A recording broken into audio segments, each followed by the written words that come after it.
It's really a pleasure to be here, and we are pretty excited as a panel as well. Welcome, Prerna and Vivek. It's absolutely wonderful to be here on the panel along with you guys. And let's start it in a bit classroom fashion. So Prerna and Vivek, imagine a grade 5 child walks over to you and they pose you this question that, hey, Didi and Bhaiya, can you explain me what do you do in 3 lines? How are you going to explain that to a grade 5 child in just 3 lines? Prerna, Vivek.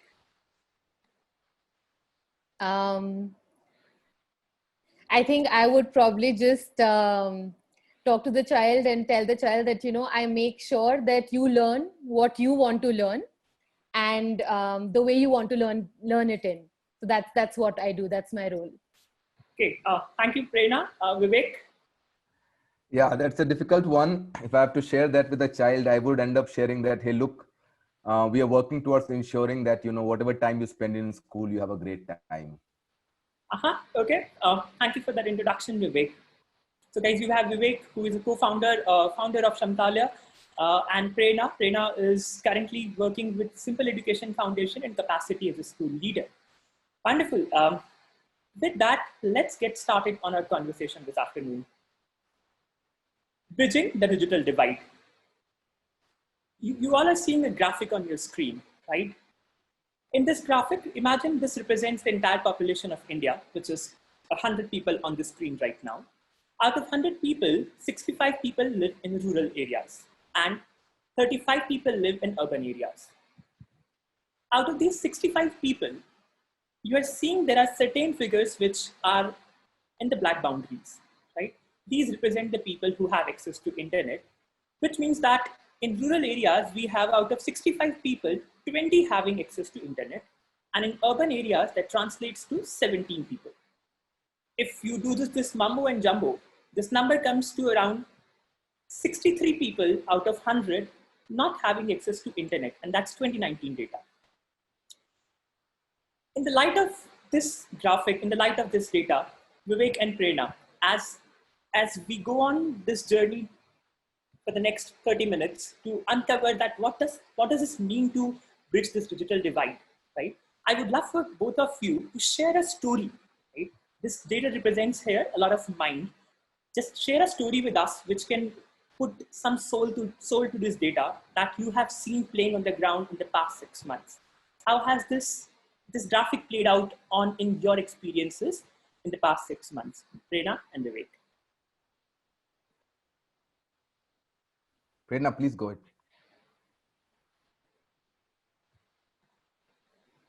Yes, thank you. Thank you, Kabir, for the question. And so this, looking at the graph, I think it makes me think of 2 different stories.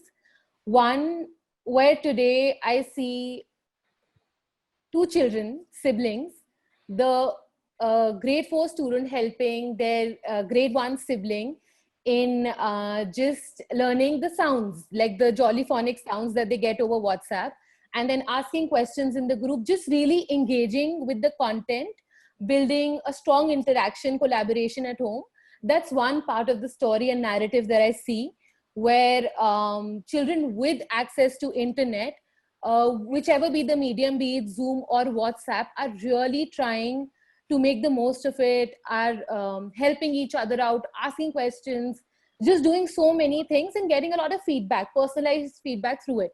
The other end of it that I see is the story of the children who had to go back to the village because their parents have lost jobs, who don't have access to any, who have phones, but the calls don't get through, they do not have internet. So basically are completely cut off, not only from just what's happening in school, but from their peer group, from the people that they lived with. So just like moving away from their home here to someplace else. So yeah, it just makes me think of 2 different stories, this graph really. Yeah. Thank you for sharing that, Prerna. Vivek?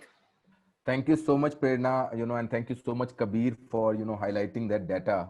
I would just add one more data to that layer, that globally, 3 out of 4 children who don't have access to any remote learning opportunities come from rural background or from poor household. So that means there are a lot of people in urban areas as well, where they might have access to internet, but that access is not in any ways helping them learn. So that's one thing that, I wanted to highlight, that there are layers to that data as well, that not necessarily access to internet might be equivalent to access to information, forget about learning. So that's Sure. one. The story, or rather than, the instances that I've seen, because our work primarily is focused in rural and tribal areas, that, less than 20% even people have access to devices.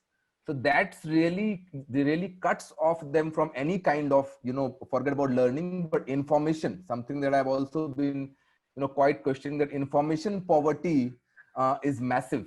And obviously that leads to next level of learning poverty that we are seeing across.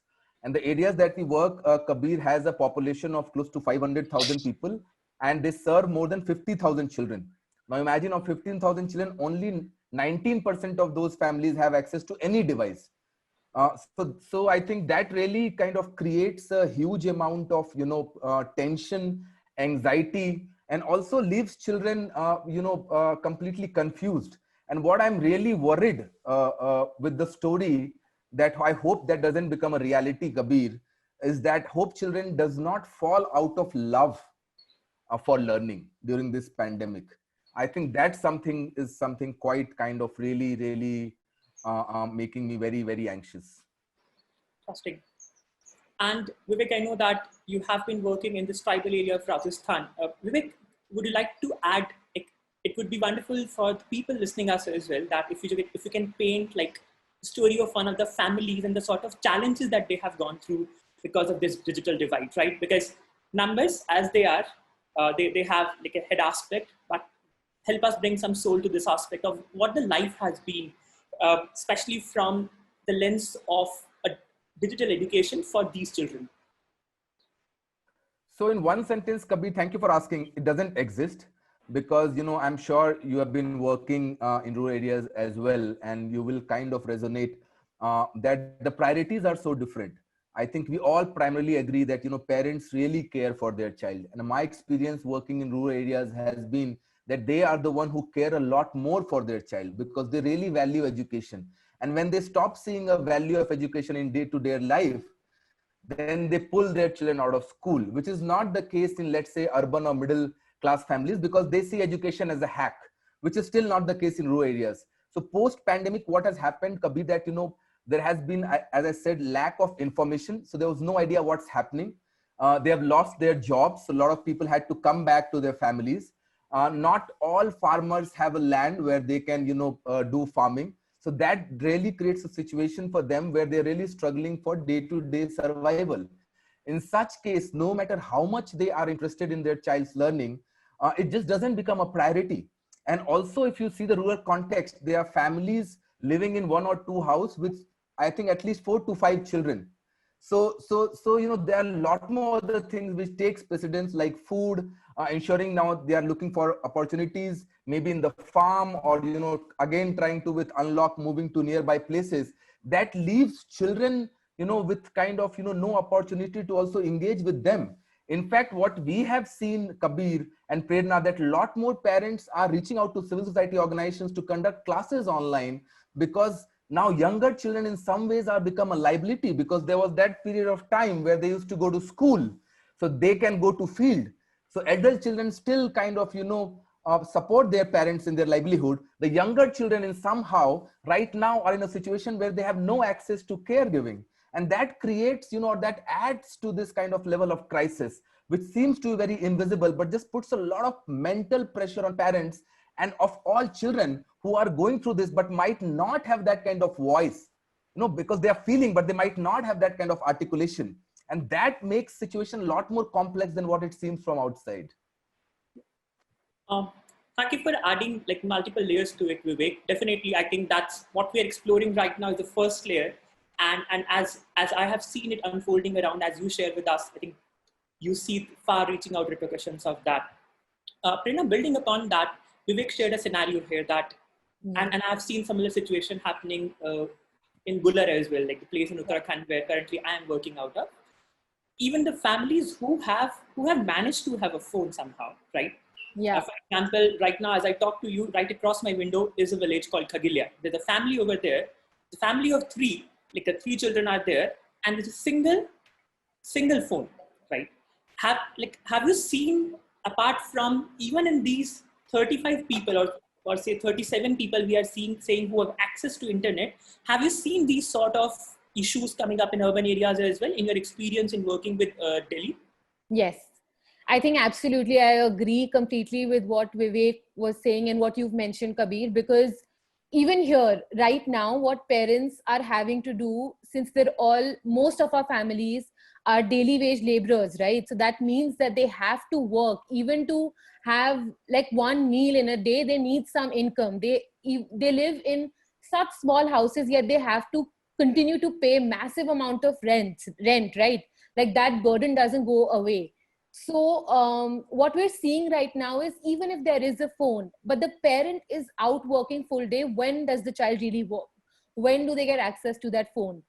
At the same time, just getting a data recharge done every week, every month, for like, again, so many children, like they have children in primary school, secondary school, just these difficulties that parents are currently facing. It's not only about that, the financial aspect of it, but I feel like emotionally there is a lot of struggle, because again, uncertainty was what was mentioned, right? Like it's very uncertain. They continue to ask us, when will schools open, when will our children go to school? So we can see that parents and children both are keen, waiting for schools to open, but that's not happening. They're having to figure their day out. Like it's not the same. Their days don't look the same anymore. Every day there is a new struggle. And I think that is what is really creating, like, there was an existing disparity which has further exacerbated with the current with the digital divide that we currently face. Because even if you have internet access, as Vivek was mentioning, it's not necessary that learning is happening for you, that you're really able to connect to people around you or your peers. So I think, yeah, just a lot of mental as well as emotional trauma, I think, that is taking place, and that fatigue is sort of setting in, where gradually there is a loss of interest in what is happening. So yeah, we've seen that. Right. And thank you for, I think, touching further upon certain aspects of it, which we'll explore as we move on, Prerna. And thank you, Vivek and Prerna, for putting things in context. And something which I am understanding from the conversation with both of you is that access doesn't necessarily mean learning is happening, right? And there are further challenges to access. Now, and with that, I am just wondering, is this a digital divide? Like a gorge? It seems to me, right, like a valley right now. It's like a digital divide valley, right? Not just a divide. With that, I'm just wondering that even currently in the area I'm working in, I see there's a huge infrastructural gap if we ever want to make this digital learning a reality, right? Let's imagine over the night, some magic happened somewhere, right? And you guys, both of you, in your respective geographies of rural Rajasthan and in the heart of national capital of India, you get all the infrastructure which is necessary for executing or making this so-called digital education a reality. What do you think? Do you think, what sort of challenges or what do you think will happen if overnight this magical infrastructure appears? Do you think we are in a space, children, the families, or the other stakeholders, are we in a space to leverage that and just move on to the digital education overnight? Prerna, Vivek. I can go, Prerna, if you. No, go ahead, Vivek. Yes. So that's a very interesting question, Kabir, right? Means we all have been talking about, if you allow me, I would just add a caveat that just, to answer this question, just let's go back 7 months before pandemic, right? When children were going to school, when teachers had, access to the schools, children have access to the schools, even then the learning outcomes were not great, right? Even then we as a country we're not able to engage children or inspire them for learning, right? So that issue is not an issue of pandemic. And why I'm highlighting this, because if we see this as an issue of pandemic, we might end up solving a problem which does not exist. That one. Coming back to you, Kabir. So the question that we have been asking, whose need is online learning? is it to cater to our relevance, civil society organizations and systems, or really to cater to children's need? I think that is something that we should ask quite often than not. The second thing, to answer to you, Kabir, that even, you know, during the pandemic, people who had mobile, and we're talking about rural areas, there are a lot of government schemes which came out. And, you know, it was such a, there were so many difficulties in accessing those government schemes, because you have to understand a lot of these communities don't have the culture of, you know, writing and reading, mostly have oral tradition.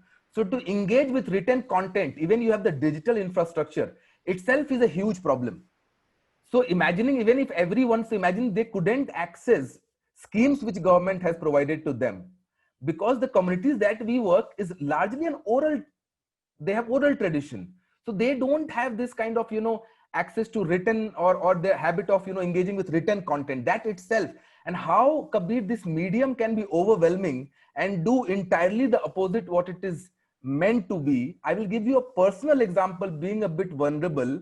I went to reasonably good school, right? And, you know, parent teacher meetings are great way to engage communities. But my mother could never attend parent teacher meeting because that used to happen in English. So the parent teacher meeting purpose was to engage parents, but it was happening in a medium which was very alien to my mother. So instead of serving its core purpose for engagement, it was doing exactly the opposite, you know, which I came to know very later on. This is all this articulation in the hindsight. So even if you have the digital infrastructure, I am very scared that it might just not, we might get over the digital divide, but what about the divide in dignity? What about the divide in choice? I think those are the issues that will become a lot more visible to us. It is still there, but those voices are not able to come out. There is a lack of dignity in learning. Even if people have access to mobile, you can see in families how children are feeling, you know, this pain of not having a bigger screen, or, you know, within the siblings, you know, there's a competition. So it's creating an emotional divide. So we need to see that there are layers of different kind of divide that's already existing. So yeah, so I hope that, you know, I'm not sure if I was able to answer your question, Kabir, but yeah, but I think even if you have that infrastructure, I am not sure if that's the problem that we need to solve. There are many other problems that needs to be addressed before we really reach there. Interesting. I remember reading it at one place which mentioned that we humans are pretty poor at solving problems because we do not really solve any problem without creating two others. And as you talk about the problem of emotional divide, or what I hear from you, Vivek, is the scarcity, right? There's the scarcity, the constant technical or economical scarcity that I have further taken closer at home to children. I think that's something which I am hearing from you and able to connect back to that statement. Building further to that, Prerna, like, let's say it's akin to a snake charmer, right? You have a snake charmer, and somehow as a country together, we gather the willpower, or somehow we gather the infrastructure, and we charm, we are able to tame this digital creature, right? Yes. Do you see any other potential hazard, I would use the word, or danger of this charmed creature biting you back, even if that happens, right? Like, yes. if digital creature gets somehow charmed by the entire ecosystem and you present it in front of children, are you seeing any potential challenges already, or do you see any hazards in future, Prerna? I think these were things that we immediately started seeing when we, like, because this shift was really sudden and had to happen very, very quickly. What I currently am constantly thinking about is that we can't just cut, copy, paste from what we had. Like, as Vivek mentioned, right, there were already massive learning gaps. There was already a massive discussion going around the idea that education cannot just be about academic pieces. It has to go a lot further than that. It has to really deeply build things like empathy, critical thinking, creativity, problem solving that you just mentioned that we're so poor at, because, you know, there is this quick fix solutions that we're trying to do. Okay, just immediately copy this content and send it over WhatsApp. But that is not really going to solve anything, because there are bigger gaps that exist and what I feel like what really needs to be done is to repurpose education in a manner that really meets the child, that really focuses on not just the content pieces that we consistently focus on, but so much more that wholly develops the child. So I think for us, this is also an opportunity to really strongly take a look at the gaps that have existed, because right now we can really see that even if you send really amazing content, parents can't understand. Most of the parents that at least that we work with do not understand the language, right? So if I send content that is purely in English, that will not work, which is why we have tried to create bilingual content focusing on the language that parents and children can understand. These were things that we really started to understand as we also began innovating in the design choices of like how curriculum and material goes out. So I think what we really need to question is, do we continue focusing on this infrastructure bit, or really deeply dive into, is this education, learning, design that we're talking about, is it really helping, supporting the child to achieve the vision and purpose that we consistently talk about? Is it really helping the child develop wholly? Is something I think we need to think about. Interesting. I see this common theme in what both of you mentioned, that when Vivek asked, whose relevance is this for? Is it the relevance for you as an organization? And like Prerna, the way you say that, is it really meaningful for the child? And on that note, Prerna and Vivek, and this is something which personally worries me from what I am observing around in my space, that even the children who have managed somehow in this rural area and back in the urban areas to have access to those screens, right? Classroom is always a quite controlled space, if I can say that way, right? As a teacher, as an instructor, facilitator, you have choices and control over certain situations, right? While I see internet is like this big shopping mall, right? Where you just send in children, you don't really have control over which shop they're gonna enter into, right? And like there are a whole lot of issues of addiction, screen time. How Prerna, or Prerna especially, because some of the children that you have been working have had access to the devices, few of them. What has been your experience in that, on that front? And Vivek, if you can add on to that as well. Yes. So I think when we talk about child safety as they move to this online platform, what we heard a lot from parents was that my child has the phone full day, but and we started realizing a lot of times what is happening is that now children also want to communicate with each other, which is a good thing. They want to talk to their peers and they want to have that conversation, but at the same time we really need to ensure that child safety on an online platform is something that is shared not only with the children but with the parents, and within the community that awareness needs to be there. Because while children have the phones, there is, as you said, easy access to so many things that no one can keep a tab on. Parents go back to their work and children have the phone full day. So those are things I think we've been thinking about. And what has happened is that even when you have a conversation with the parent, we realize that some kind of facilitation needs to be there on the hours that the child has the phone, on how much time they're spending on the screen, what are they doing with the phone. So I think these conversations have to be facilitated within the home, within the school, to ensure that this doesn't take like sort of go back to the back burner and be discussed later, but really ensures that while there is already so much struggle within the emotional capacities of each of our own to meet up with the current scenario, no other like unsafe space is created for our children, where without really understanding the platform, they're engaging with it. So yeah.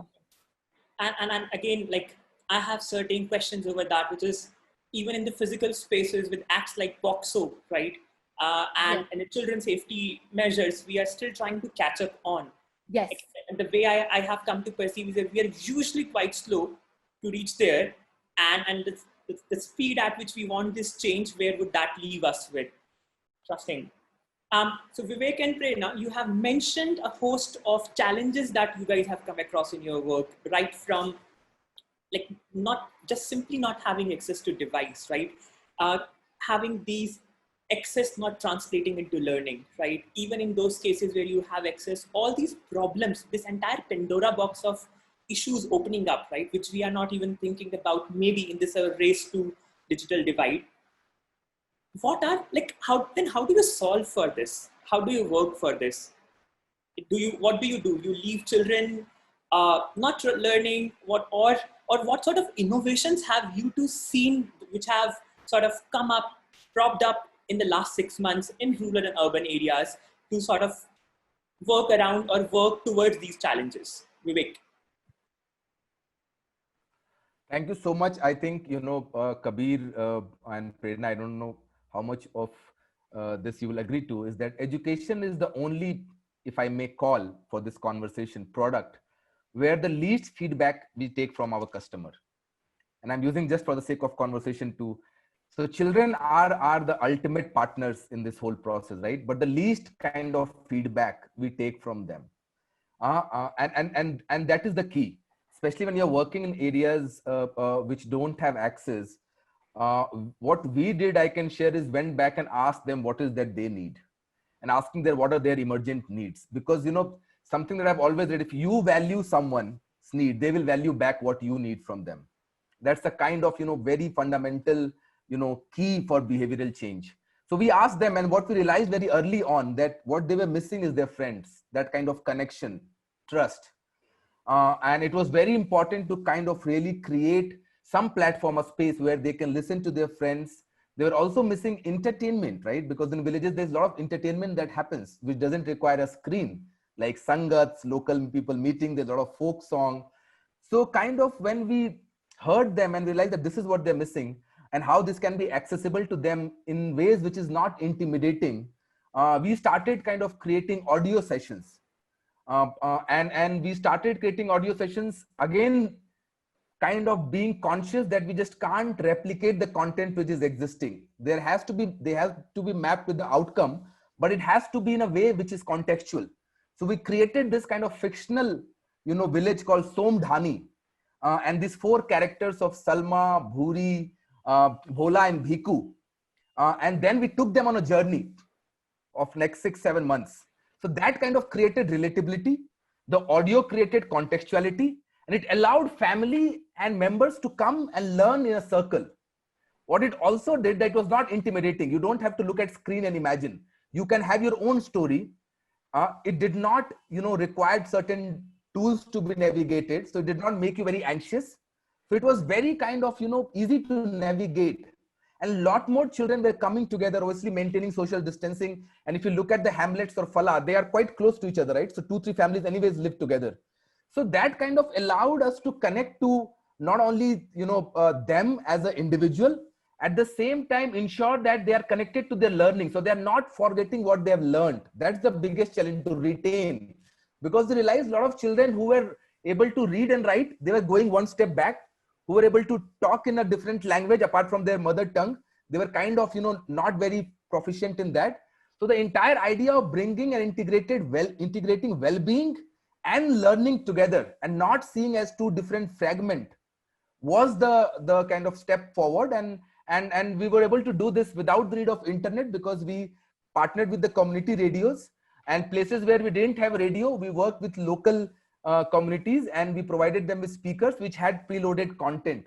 So that didn't even add to any kind of, financial or any other kind of burden on them, because that's the last thing you want them to deal with, especially when the situation is so more difficult for them because of several other reasons. Interesting. And I think just to add a little bit more context, what I have seen in my area and other rural areas in my conversation with organizations is the situation of staying inside homes has not been similar in rural areas, because there were hardly any cases in the area I have been. In the last 7 months, we hardly had any case, and children could still, maintaining some distance, come together. So I think that's a slight difference which enabled a host of solutions in rural areas. Prerna, I just wonder that if the value of this divide is so wide and large, right? What are the other alternatives that you have seen coming up around you in your work? If you can share a little bit about that with us. Yes, I think this is this space has given opportunity for educators to really see the role that parents play in their child's education. And what this has done is developed very, very strong teacher and parent relationships that initially took years to nurture, but now, because that is the need of the hour, where parents and teachers need to constantly communicate to make sure that the child that we constantly talk about work for is at the center of everything that we do. And so a lot of innovation is happening around how work is being done with school management committees, how we're working with parents, or even facilitating, like as Vivek mentioned, right? Like having smaller summer family curriculum that we've tried to do during the summer break for our children, where families did activity together. So this has been a very, this has also been an opportunity to just take back a look to the community, to the families that we work with, ensure that to build sustainability, how do parents support their children, and how can we in that case support parents to do that? Because initially the focus was that, okay, teachers are going to help the children to provide that learning. It was just constantly, that was the focus, that children come and learn in schools. But now we know that children learn wherever they are, and we just need to provide spaces for them to really learn and create those experiences for them. So I think that is where I've seen innovation happen in just the way we look at homes and what can happen for children in their communities. It's quite interesting, like as like in the solutions in two different geographies, how both of you mention about communities so emphatically, right? In one place, it may be they coming together with some distance between them in a circle, and other places, families coming together to do it. And I think now I'm just wondering that I'm not really sure what happened about the digital, if it's going to be bridged anytime soon, right? But what I am definitely hearing from both of you is it's bridging a sort of relationship divide that has had existed for quite long. It's interesting that how parents are, like the community and the parents are taking up that role, which I think they was sort of disempowered with that role for quite some time. Okay, I think we have a few minutes more to go.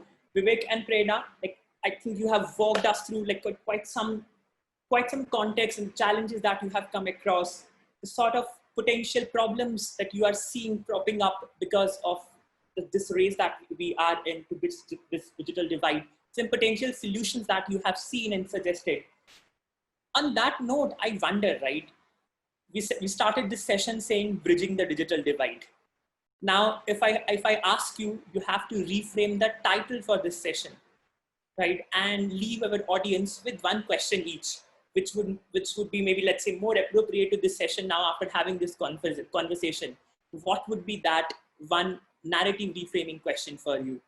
Yeah, please take some time to think through it. I can respond in interest of time, Kabir. Is that, you said that we had a digital divide, and post this pandemic, we have seen lot more collaboration happening. A question that I would like to leave for the audience is this the right time? And I'm not sure if there would ever be another right time to think of the subject divide. Even today, it's very easy to solve problem in fragment because it gives you a sense of false control. So digital literacy, social emotional learning, literacy and numeracy, is this the right time to really kind of dissolve the subject divide that exists? It's easier to solve problem in fragment, but it has all the potential to create another one. So is this the time to kind of, really dissolve the subject divide that we have? Interesting. Prerna. Which just makes me think about, what we were discussing earlier about repurposing education and what learning really means. So I think that's a question that I think we continue to explore. And for me, I'm constantly thinking of how do we not, again, what Vivek mentioned, right? Not look at it through fragments or certain or narrow lenses, but really look at it as a whole. Again, constantly going back to the learner, to the children that we talk about, and focusing on them and not just satisfying our own ideas of what we think redesign means, but what really learning means for our children. What kind of learning do they want, and how do we repurpose according to that? Okay, thank you so much, Vivek and Prerna, for sharing for sharing your time and sharing your wonderful views and perspectives. And with that, the question that I would like to leave you guys with is that the real question that we gotta be asking is digital divide the real divide, or are there other fundamental underlying questions that we need to ask. Thank you and have a wonderful time ahead in the sessions. Thank you, Vivek. Thank you, Prerna. Thank you, Kabir. Thank you, Vivek. Thank you, Prerna. Thank you, Kabir. And thank you, Inspire Ed, and everyone who was involved. Thank you so much.